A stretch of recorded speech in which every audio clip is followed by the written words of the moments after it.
தருமபுரி தான் வந்து தமிழ்நாட்டிலேயே ரொம்ப பின்தங்கிய மாவட்டம். அதாவது இப்போ வந்து கல்வியில் முதன்மையான இடத்துக்கு வந்துருச்சு.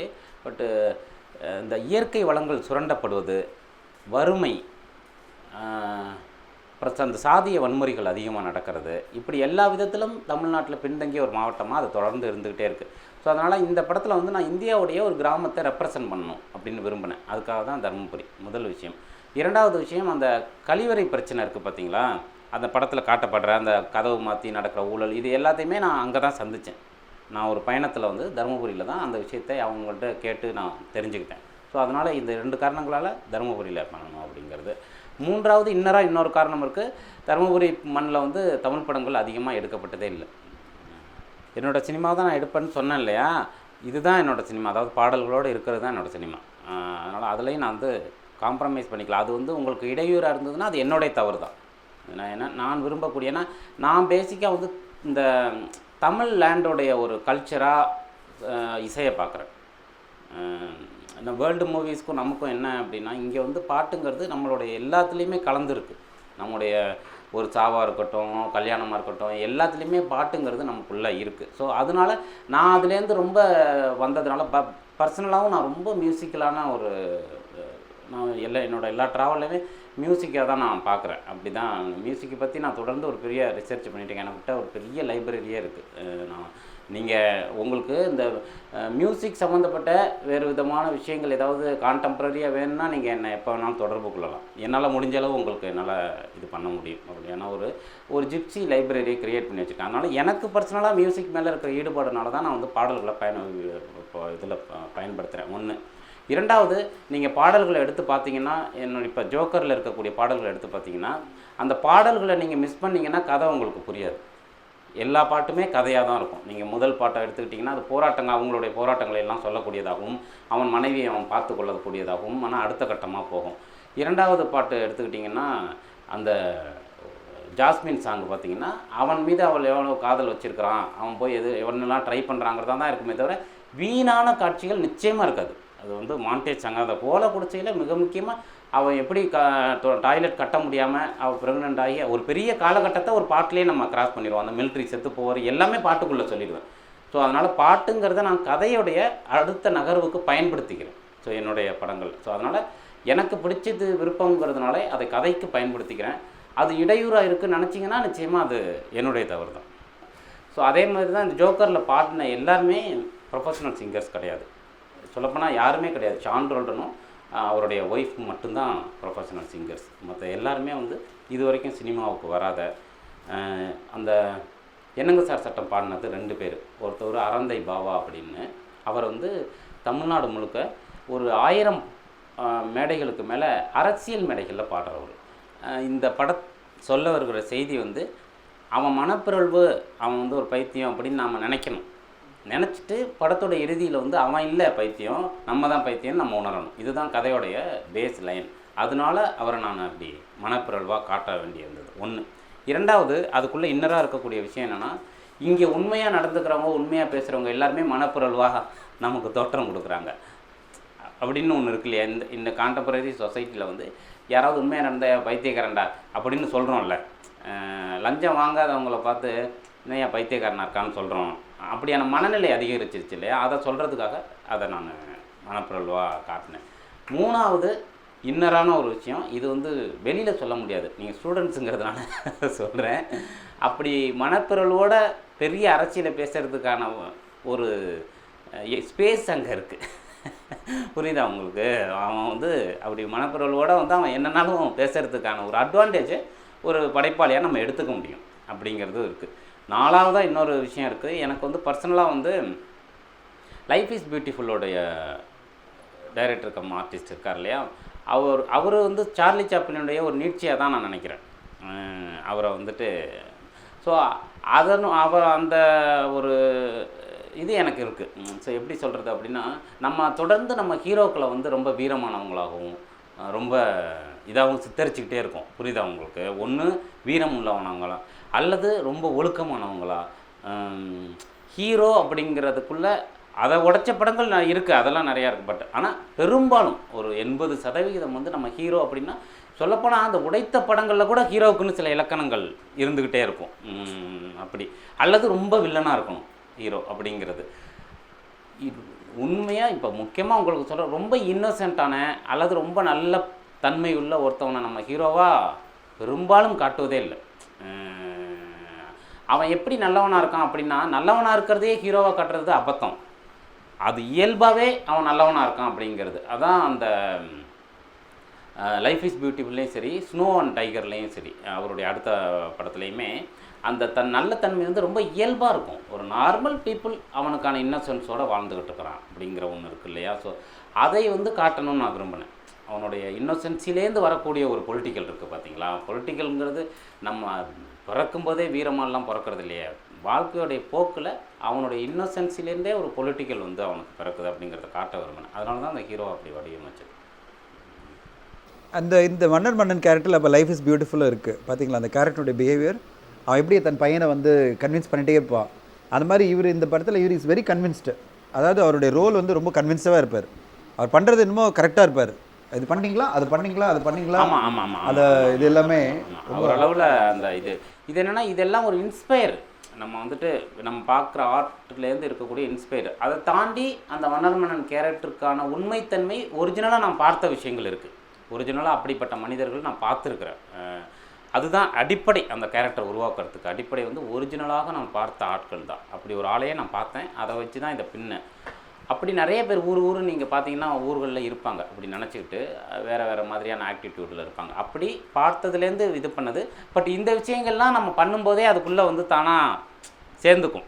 அது நம்மள்கிட்ட இருக்கக்கூடிய அந்த பாதிப்புனால அதெல்லாம் வந்து சேர்ந்துக்கும். அதெல்லாம் நல்ல விஷயந்தான். நம்மளால் சொல்ல முடியாத ஒரு விஷயத்தை இவர் படம் மூலமாக சொல்கிறார். எவ்வளோ தைரியம் அப்படின்றது தான் ஒரு படைப்பாளியாக அதான் ஜெயிக்கிறது. ஆனால் இன்றைக்கி வரையும் எனக்கு ஒரு சர்ப்ரைஸ் என்னென்னா, பொலிட்டிஷியன்ஸ் மத்தியில் இந்த படத்துக்கு எந்த ஒரு எதிர்ப்பும் இல்லை. என்ன காரணம் நினைக்கிறீங்க?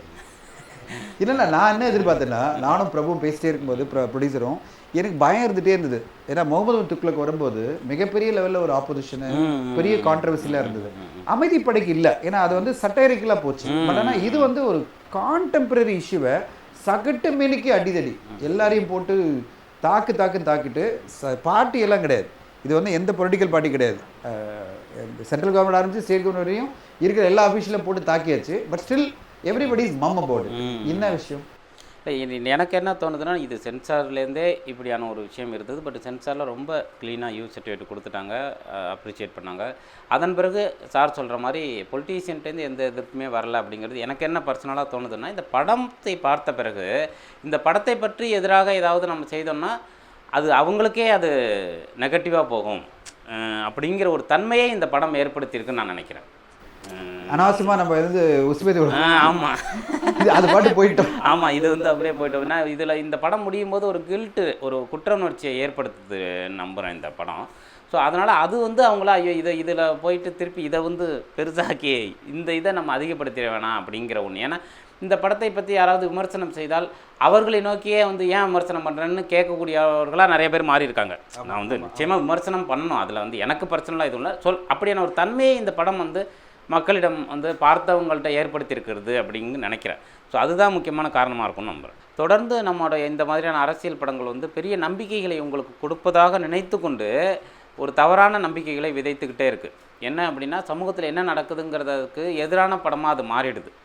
நம்மெல்லாம் ஒரு புரட்சியை உருவாக்கிட முடியும் ஒரு அப்படிங்கிற நம்பிக்கையை ஏற்படுத்துகிறதே முதல்ல வந்துட்டு அந்த நம்பிக்கையை எப்படி ஏற்படுத்தணும்னா, என்ன நடக்குதுங்கிறத சொல்லிவிட்டு ஏற்படுத்தணும். அப்போ தான் அது சரியாக இருக்க முடியும்.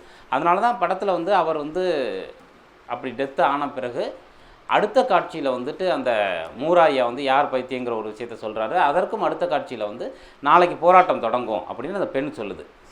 அவர் அப்படியான அதுதான் குரலாக நீங்கள் எடுத்துக்கணும். நீங்கள் ஏன் அந்த மரணத்தோடு நீங்கள் நின்றக்கூடாதுங்கிறதுனால தான் நான் 2 காட்சி வைக்கிறேன். ஏன்னா மரணத்தோட படத்தை முடிச்சிருக்க வேண்டியதானே.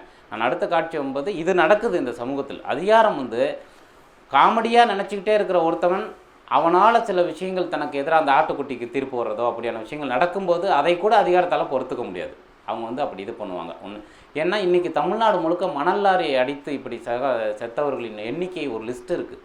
ஸோ அதை வைத்து தான் நான் அப்படி மணல் லாரியை வந்து ஒரு வில்லனாக போர்ட்ரேட் பண்ணேன். இயற்கை வளங்கள் சுரண்டப்படுவதற்கான ஒரு சிம்பிளாக அந்த மணல் லாரியை நான் காட்டுறேன். ஸோ அதனால் அப்படியான விஷயங்கள் சமூகத்தில் நடக்குது. அதிகாரம் வந்து உங்களை பார்த்துக்கிட்டு இருக்கிறது இல்லை. ஆனால் நாம் அப்படி நின்று விடக்கூடாது, நாம் தொடர்ந்து போராடணும் அப்படிங்கிறது தான் அந்த கதை சொல்ல வருகிற செய்தி. அப்படி தான் அந்த பொன்னூஞ்சல் வந்து சொல்லப்போனால் இந்த படத்துடைய ஹீரோ பொன்னூஞ்சல் தான். அவர் தான் இந்த மன்னர் மன்னன் கிடையாது ஆக்சுவலாக. அதை வந்து சொன்னாங்க 2-3 பேர். அது உண்மை, அதுதான். அவர் தான் வந்து தொடர்ந்து தன் வாழ்நாளை வந்து எந்த ஒரு மன்னனுக்காவது ஒரு காரணம் இருக்குது. அதாவது சமூகத்தில் வந்து போராட்டத்துக்கு அவனுக்கான ஒரு, ஏன்னா அவன் ஒரு காமன் மேன், அவனுக்கான காரணங்கள் இருக்கணும். ஸோ அப்படியான காரணங்கள் அவனுக்கு இருக்குது. ஆனால் அப்படியான எந்த காரணமுமே இல்லாமல் தொடர்ந்து தன் வாழ்க்கையை வந்து சமூகத்துக்காகவே கொடுத்துட்டு தெருவில் தொடர்ந்து நின்று போராடக்கூடிய பொன்னூஞ்சல் தான் இந்த பாத்திரத்தை நமக்கான இன்ஸ்பயராக இருக்கணும்னு நான் நினைக்கிறேன். அதனால தான் எண்டில் அவர் வந்து அப்படி மன்னர் மன்னன் இறந்ததை தாங்க முடியாமல் அவர் வந்து யாரா பைத்தனுங்கிற அந்த வசனத்தை பேசி முடித்த பிறகு இசைங்கிற ஒரு பெண், இசையும் நமக்கான ரெப்ரசன்டேட்டிவ் தான், நாளைக்கு போராட்டம் தொடங்கும் வந்துருங்க அப்படின்னு சொல்கிறதோட முடியுது. ஸோ போராட்டத்தை நடத்தும் என்ன ஸ்ட்ரகிள் வந்தாலும் தொடர்ந்து இந்த மாதிரியான போராட்டங்களை தொடர்ந்து நடத்தி கொண்டு இருக்கும் அப்படியான மனித உரிமை போராளிகளால் தான் இந்தியா இன்னமும் இப்படியான ஒரு சிஸ்டத்துக்குள்ளே இயங்கிக்கிட்டு இருக்குன்னு சொல்கிறது தான் இந்த படம். சரி, தமிழ் சினிமாவில் உங்களை கவர்ந்த படங்கள் என்ன? அது வந்து பெஞ்ச்மார்க் படங்களாக இப்போ ஸ்டூடெண்ட்ஸ்க்கு வந்து இது வந்து உங்களுடைய ஒரு ரெஃபரன்ஸ் பாயிண்ட்டாக எதுன்னு சொல்கிறீங்க? எந்த மாதிரி படங்கள் உங்களை வந்து என்றைக்குமே மனசில் நின்றுட்டே இருக்குது? இந்த மாதிரி படங்கள் நம்ம வந்து ஹாலிவுட் படங்கள் நம்ம நிறைய பார்க்குறோம், நிறைய சொல்கிறோம். பட் ஆனால் தமிழில் வந்து படங்கள் வந்து எந்த படம் நம்ம வந்து இது ரெஃபரன்ஸ் நமக்கு வச்சுக்கணும்? பட்டிங் டைரக்டர்ஸ் எல்லாம். ஆமாம் அப்படின்னா நிறைய இருக்குது சார். நான் தமிழில் அதிக முறை பார்த்த படம், 100 தடவைக்கு மேலே பார்த்த படம் வந்துட்டு கடலோர கவிதைகள். அந்த படம் வந்து ரொம்ப, அதுக்கு காரணம் சொல்லப்போனால் அந்த படம் வந்து ரொம்ப சாதாரணமான ஒரு படம், ரொம்ப எளிமையான சாதாரணமான ஒரு காதல் படம். அதில் ஒரு அது வந்து ரொம்ப போற்றி பாதுகாக்கப்பட வேண்டிய ஒரு ஃபிலிம்னு நிச்சயமாக கிடையாது. பட் ஆனால் எனக்கு பர்சனலாக அந்த படம் பார்த்த காலகட்டமோ என்னமோ தெரியல, அது வந்து ரொம்ப தொடர்ந்து இது பண்ணிகிட்டே இருக்கும். அது வந்து ரொம்ப நம்மளை வந்துட்டு எவ்வளோ சோகங்கள் இருந்தாலும் டக்குன்னு அதுலேருந்து வெளியில் எடுத்துகிட்டு வர மாதிரியான ஒரு படமாக வரும். மென் உணர்வுகள் சம்மந்தப்பட்ட ஒரு படமாக அந்த படம் வந்து மிக அதிக தடவை பார்த்துருக்கேன். நாயகன் மிக அதிக தடவை பார்த்துருக்கேன். ஒரு அசிஸ்டன்ட் டைரக்டர் ஒர்க் பண்ணியிருக்கீங்க, எல்லாம் கற்றுட்ருக்கீங்க, அண்ட் வாழ்க்கையை நிறைய படிச்சிருக்கீங்க, வாழ்க்கையை நிறைய ட்ராவல் பண்ணி கற்றுருக்கீங்க. இதோடு சேர்த்து ஒரு திரைக்கதை அமைக்கும்போது, ஒரு மாணவர்கள் அமைக்கும்போது, ஒரு திரைப்படத்துக்கு அனுப்பும்போது என்ன முக்கியமாக இருக்கணும்னு நினைக்கிறீங்க? அதில் திரைக்கதையில் நம்ம டெக்னிக் வேணால் என்ன முக்கியமாக இருக்கணும்னு நினைக்கிறீங்க? திரைக்கதையில் முக்கியமாக வந்து எனக்கு பர்சனலாக என்னென்னா, திரைக்கதை எழுதுவதில் நம்மளே இன்னும் நிறைய கற்றுக்கிட்டே இருக்கோம். ஸோ அதனால் சொல்லுகிற அளவுக்கான இது எனக்கு இருக்கான்னு தெரியல. என்னுடைய அனுபவத்தில் சொல்கிறது அப்படின்னாக்கா, முதல் விஷயம், கதைக்கு தேவையில்லாத காட்சிகள் அது காமெடியாகவோ இதுவாக இருந்தாலும் தேவையில்லை அப்படிங்கிறது முதல் விஷயம்.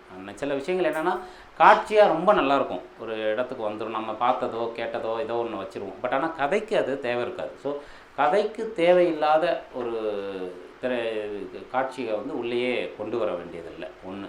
இரண்டாவது, நீங்கள் திரைக்கதை முக்கியமாக எனக்கு பர்சனலாக திரைக்கதை அமைப்பதற்காக நீங்கள் உட்காரும்போது இதற்கு முன் இருக்கக்கூடிய முன்னுதாரணங்கள், ஃபார்முலாஸ்ன்னு சொல்லுவாங்க இல்லையா, 10வது நிமிடத்தில் கதை தொடங்க வேண்டும், அப்படியான திரைக்கதைக்கான கட்டமைப்புகள் இருக்குது.